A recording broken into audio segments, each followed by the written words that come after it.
আজকে চলে এসেছি আবার একটা নতুন রেসিপি নিয়ে। আজকে মালাই চিকেন বানাবো।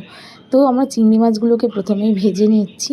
এবার কড়াই গরম করে তার মধ্যে আমরা তেল দিয়ে, এটা আমরা রিফাইন্ড তেল ইউজ করেছি, আর এর মধ্যেই আমরা কিন্তু দুটো তেজপাতা, দুটো এলাচ আর একটা দারচিনি দিয়ে দিয়েছি।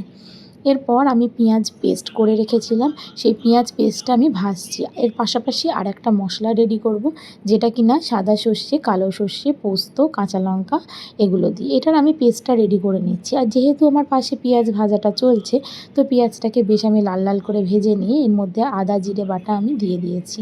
তার সাথে আমার কিন্তু ওই যে সর্ষে পোস্তর পেস্ট সেটাও রেডি হয়ে গেছে।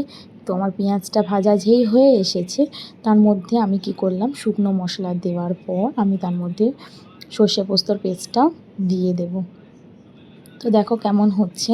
আর এটা যেহেতু মালাই চিংড়ি বানাচ্ছি, তাহলে আমরা একটা মালাই সমেত ডাব নিয়ে নিয়েছি, যেটার কিনা একটু মোটা শাঁস হয়েছে। তো এই শাঁসটাকে আমি দেখো তুলে নিয়েছি। তো নেওয়ার পর আমি কিন্তু এটা ব্লেন্ডারের জারের মধ্যে নিয়ে এটার একটা খুব সুন্দর পেস্ট বানিয়ে নিচ্ছি। তো আমার এই পাশাপাশি আমার মশলাটা রেডি হয়ে গেছে, আর আমার এইটা ডাবের যে শাঁসের মালাই পেস্টটা সেটাও রেডি হয়ে গেছে। এবার মালাইটা আমি মশলার মধ্যে দিয়ে আমি বেশ কিছুক্ষণ নাড়াচাড়া করে তেল ছাড়া পর্যন্ত অপেক্ষা করব। বেশ সাইড থেকে আমার কড়াইয়ের দেখো তেলটা আমার বেরিয়ে এসছে। তার মধ্যেই আমি ফ্লেভারের জন্য বেশ কিছুটা কাঁচা লঙ্কা অ্যাড করলাম। এরপরেই আমরা ভাজা চিংড়িগুলোকে অ্যাড করে দিলাম। তো দেওয়ার পরে এই চিংড়ি মাছগুলো ফুটে উঠলেই চলো চটজলদি তৈরি আমাদের মালাই চিংড়ি। তো কেমন হয়েছে জানাতে কিন্তু ভুলো না। যেহেতু মালাই চিংড়ি, তাই আমি এটাকে ডাবের মধ্যেই পরিবেশন করেছি।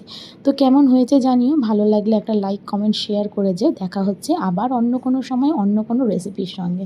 আজকের জন্য এতটাই, চলো টাটা।